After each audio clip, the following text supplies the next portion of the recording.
Imogen. Hello, Josh. Well, Granny hasn't read you a story for ages, but I thought, as we weren't going to see you at Christmas, sadly, that the very least I could do was read you a really good Christmas story. In fact, I might read two. So I hope you enjoy it. This one you will know, and it is going to be a favourite, I hope, of yours, because it's always been a favourite of ours. It's called The Night Before Christmas, and I've got a very old copy here. This copy used to belong to Uncle Daniel. It's even got his name in the front.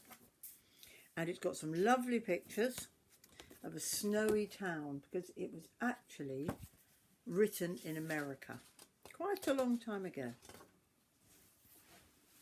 So I will try and show you some of the pictures as I go, but it's like a poem, so I don't want to spoil it by making it too slow. So maybe I'll show you more at the end. 'Twas the night before Christmas, when all through the house not a creature was stirring, not even a mouse. The stockings were hung by the chimney with care, in hopes that St. Nicholas soon would be there. The children were nestled all snug in their beds, while visions of sugar plums danced in their heads.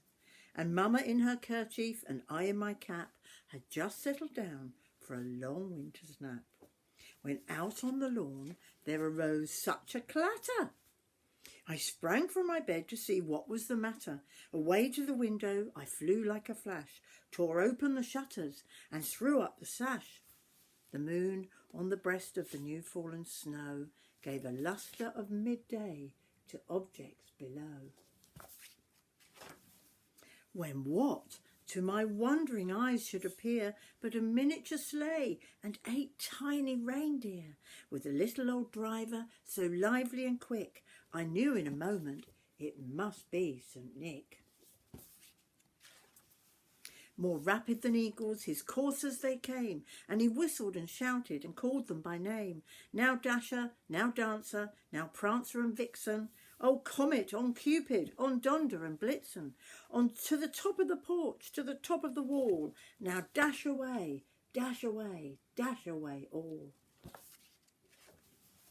As dry leaves that before the wild hurricane fly, when they meet with an obstacle, mount to the sky, so up to the housetop the coursers they flew, with a sleigh full of toys, and St. Nicholas too. And then, in a twinkling, I heard on the roof the prancing and pawing of each little hoof. As I drew in my head and was turning around, down the chimney St. Nicholas came with a bound.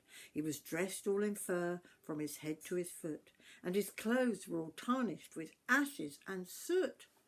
A bundle of toys he had flung on his back, and he looked like a peddler just opening his pack. His eyes, how they twinkled, his dimples how merry, his cheeks were like roses, his nose like a cherry. His droll little mouth was drawn up like a bow, and the beard on his chin was as white as the snow. The stump of a pipe he held tight in his teeth, and the smoke, it encircled his head like a wreath. He had a broad face and a little round belly that shook when he laughed like a bowl full of jelly.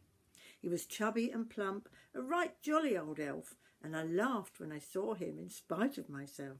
A wink of his eye and a twist of his head soon gave me to know I had nothing to dread. He spoke not a word, but went straight to his work and filled all the stockings, then turned with a jerk, and laying his finger aside of his nose and giving a nod, up the chimney he rose. He sprang to his sleigh, to his team gave a whistle, and away they all flew like the down of a thistle. But I heard him exclaim as he drove out of sight, "Happy Christmas to all, and to all a good night." And there he is, going off to another house, no doubt. That's a lovely story, isn't it? And it is, as I say, it's a real old favourite, and it's got some really lovely pictures. There's a nice one. Did I show you that one? Father Christmas. Of course, it's called Santa Claus or Saint Nicholas because he's called that in other countries. We call him Father Christmas, but he has a different name in lots of different countries, depending on the language they speak. So I hope you enjoyed that, and hopefully next Christmas I might be able to read it to you in person. But for now, good night.